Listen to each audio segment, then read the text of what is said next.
Halo, ketemu lagi sama gue Seto di Teknogeek. Nah, kali ini gue pengen ngomongin tentang ini nih.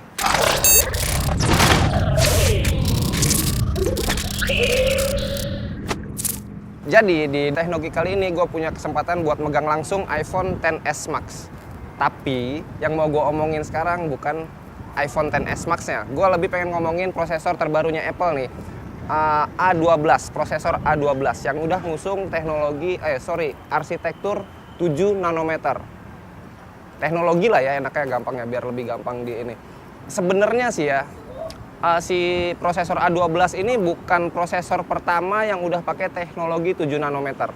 Sebelumnya tuh udah ada punyanya Huawei, Kirin 980, tapi belum dipakai di handphone terbarunya mereka. Baru nanti bulan Oktober dipakai. Dan itu menjadikan si iPhone ini adalah handphone pertama yang pakai teknologi 7 nanometer di prosesornya.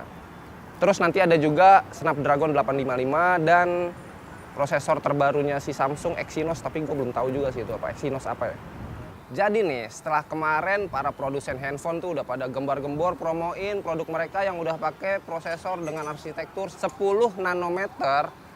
Sekarang mereka udah pada lomba-lomba buat menerapkan arsitektur 7 nanometer di prosesor handphone mereka. Teknologi lah ya. Ya, teknologi 7 nanometer. Apa sih maksudnya 7 nanometer itu? Kalian penasaran nggak sih? 10 nanometer, sekarang 7 nanometer, makin kecil. Kenapa makin kecil gitu? Bukannya kecil malah jelek ya? Enggak juga. Jadi dalam dunia prosesor itu, semakin kecil malah justru semakin bagus. Smaller is better. Nah, 1 mm itu 1 juta nanometer. Jadi kalau 7 nanometer itu berarti 0,00007 mm. Nolnya di belakang koma ada 5. Bayangin sekecil apa nanometer itu. Terus 7 nanometer ini sebenarnya ukuran apa sih? Jadi nih ya, 7 nanometer itu adalah ukuran seberapa presisi si prosesor itu dibuat. Tingkat kepresisian pembuatan prosesornya. Kenapa harus sepresisi itu? Nah, untuk ngomongin itu kita harus tahu nih, di dalam sebuah prosesor. Jadi nih ya, di dalam sebuah prosesor itu isinya cuma ada transistor. Iya, transistor. Transistor yang kalian pernah pelajarin waktu SMP dulu tuh, waktu pelajaran elektro yang kakinya ada 3. Jadi nih si transistor itu, gue ngomong gampangnya aja ya. Jadi si transistor itu punya kaki 3 kan. Listrik masuk melalui kaki yang satu ini. Dan kaki yang ini tuh jalur buat listrik keluar. Sedangkan kaki yang tengah ini fungsinya adalah untuk saklarnya. Atau istilahnya tuh kalau di air tuh buat kerannya lah. Kalau ditutup dia nggak akan ngalir listriknya. Kalau dibuka dia akan ngalir listriknya. Nah, konsep ini tuh sejalan dengan bahasanya si prosesor, yaitu bahasa binari, bahasa 0 dan 1. Prosesor itu cuma ngerti bahasa 0 dan 1. Contohnya, ketika kalian mencet itu huruf A di keyboard kalian tuh ngirim sinyal ke prosesor bentuknya 011000001.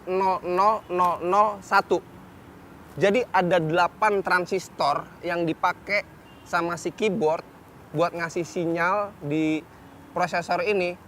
8 transistor itu mati, nyala, nyala, mati, mati, mati, mati, nyala.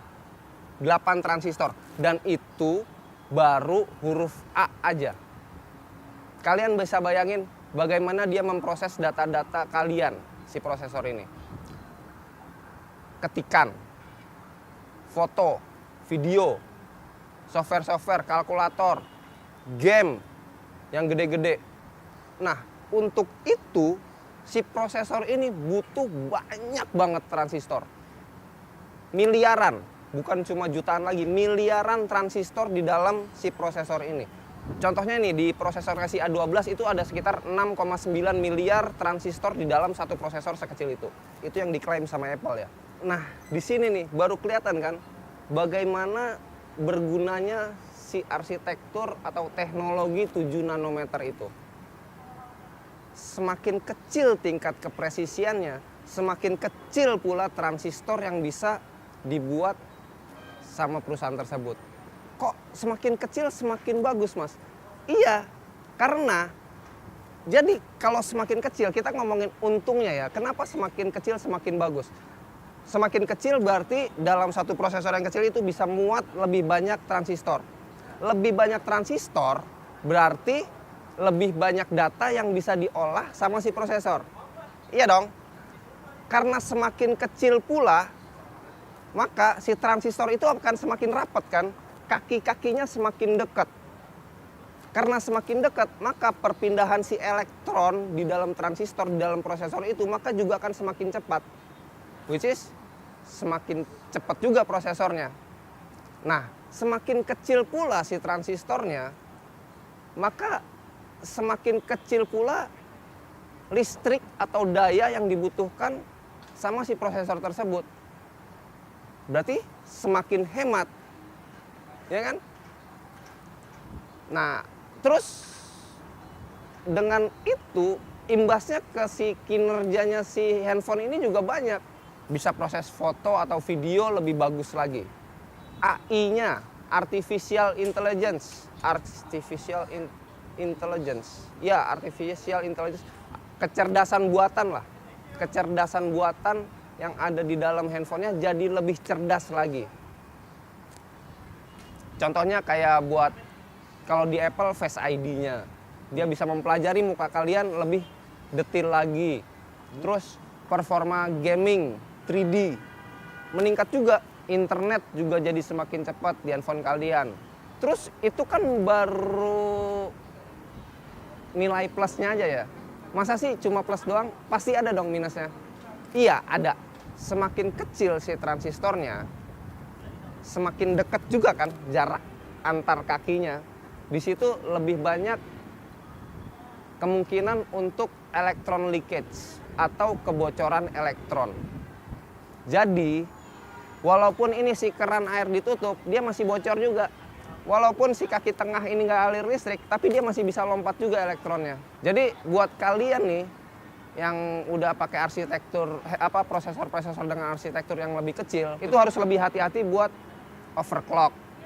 Oke, sekian dulu teknologi kali ini. Semoga bermanfaat buat kalian.